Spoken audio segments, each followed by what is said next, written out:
Eu sou o Gálvaro Júnior, esse é o nosso 5.5. 5 reflexões postadas sempre às 5h05 da tarde, de segunda a sexta-feira, para trazer para você uma reflexão para meditar, para praticar e para transformar a sua vida. E o nosso tema de hoje é Jesus, o Messias previsto no Antigo Testamento.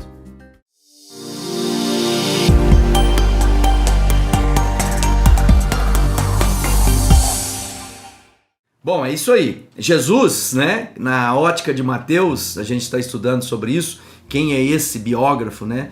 Que revela um pouco das características de Jesus. Eu tenho compartilhado isso, né? Por que Deus colocou 4 evangelhos nas escrituras sagradas? Por que 4 biógrafos? Um só não bastaria? É mais ou menos assim, se eu quero conhecer bem uma pessoa, eu vou conversar com vários amigos em vários campos de relação dessa pessoa. Então, por exemplo, quiser conhecer o Gálvaro, conversa com a esposa, conversa com um amigo, conversa com alguém do trabalho, conversa com alguém da família. Aí eu tenho uma perspectiva mais ampla de quem o Gálvaro é. E não apenas o testemunho de alguém, né, que pode ser parcial. Então, um testemunho de dentro da família, às vezes o convívio é dentro do ambiente familiar e vai perder aquilo que é o Gálvaro no ambiente de trabalho, por exemplo. Mas se eu tenho alguém do ambiente de trabalho, eu vou conhecer também o Gálvaro do ambiente de trabalho. Então, coube a Deus deixar nas Escrituras Sagradas 4 perspectivas, 4 visões. E a gente está falando sobre a perspectiva de Mateus, né? O apóstolo de Jesus que escreveu, e o apontamento claro de Mateus é para ensinar para nós que ele é aquele que havia sido previsto no Antigo Testamento. Porque todas as vezes que Jesus fala das Escrituras, ou os apóstolos, eles não estavam falando do testamento novo que nós temos em mãos. Eles estavam falando daquela Bíblia, né, que Jesus lia, ou seja, dos escritos de Moisés, né, dos reis, dos profetas que ali estavam, né? Então aqui agora eu quero reforçar que Jesus, assim como Mateus fala, é aquele que, por exemplo, Isaías revela, né?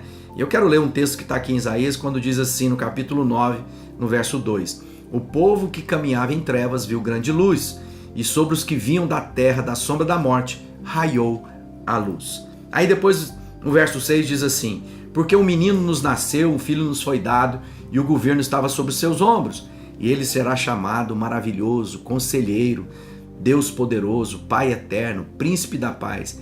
Ele estenderá o seu domínio e haverá paz sem fim sobre o trono de Davi e sobre o seu reino.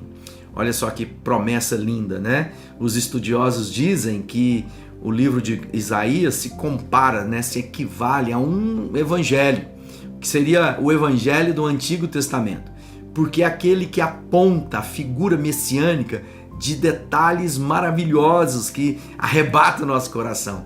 Então, quando a gente lê isso, ele está dizendo, um povo caminhava em trevas. Trevas tem a ver com a nossa ignorância, com a nossa falta de conhecimento. Então, de repente, brilhou a luz. Quando Jesus diz, eu sou a luz do mundo. Entende isso? Jesus vem cumprir aquela promessa que estava descrita desde os antigos ensinamentos dos profetas, de tudo aquilo que aguardava Israel em seu livro sagrado. E aí ele começa a dizer, um menino nasceu, um filho foi nos dado e o governo estava sobre o seu ombro. Aí ele fala alguns nomes de Jesus, né? Maravilhoso Conselheiro, Deus Forte, Pai da Eternidade, Príncipe da Paz. Aí ele fala uma coisa interessante. Ele estenderá o seu domínio e haverá paz sem fim sobre o trono de Davi. Ou seja, o trono de Davi que não estava ocupado há mais de 600 anos, né? Dessa época de Isaías aí, quando depois Israel havia sido levado cativo, nenhum outro rei tomou posse de forma legítima como descendente de Davi. E agora o Mateus está dizendo, sabe esse que havia sido previsto pelos profetas? Esse é Jesus. Por isso que ele constrói a genealogia, né, dando autoridade a Jesus como descendente do rei Davi. É um grande desafio naqueles dias, porque havia um rei naquele lugar, né? Havia um Messias, no sentido de que o imperador de Roma era aquele que era o Filho de Deus, é aquele que anunciava a paz. E aqui está dizendo Isaías, não é esse vindo, né, dos gentios, é aquele descendente de Davi, e sobre ele estará a paz, e ele trará paz, estenderá o seu reino sem fim. É claro que Isaías não estava falando apenas de um rei temporal. Ele está dizendo de algo que é muito superior. Por isso, só o Messias, só aquele que reinaria para sempre. Por isso que Jesus diz, o meu reino não é nesse mundo. Jesus insiste, né, que tipo de rei que ele era. Isso frustrou muita gente e frustra até hoje. Muitas pessoas querem de Jesus aquilo que ele nunca prometeu dar. Mas o fato é que toda a construção de Mateus é para afirmar que a Bíblia Sagrada, as Escrituras que previam, que aguardavam o Filho de Deus, aquele que seria ungido, aquele que estenderia o seu reino sem fim, aquele que ocuparia o trono de Davi, se cumpre em Jesus Cristo.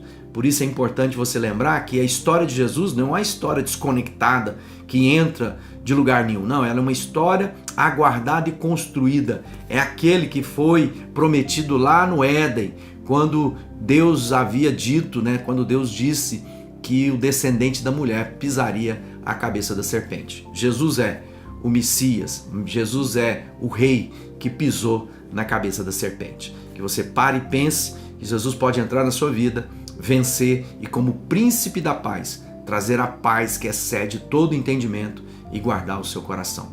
Deus abençoe.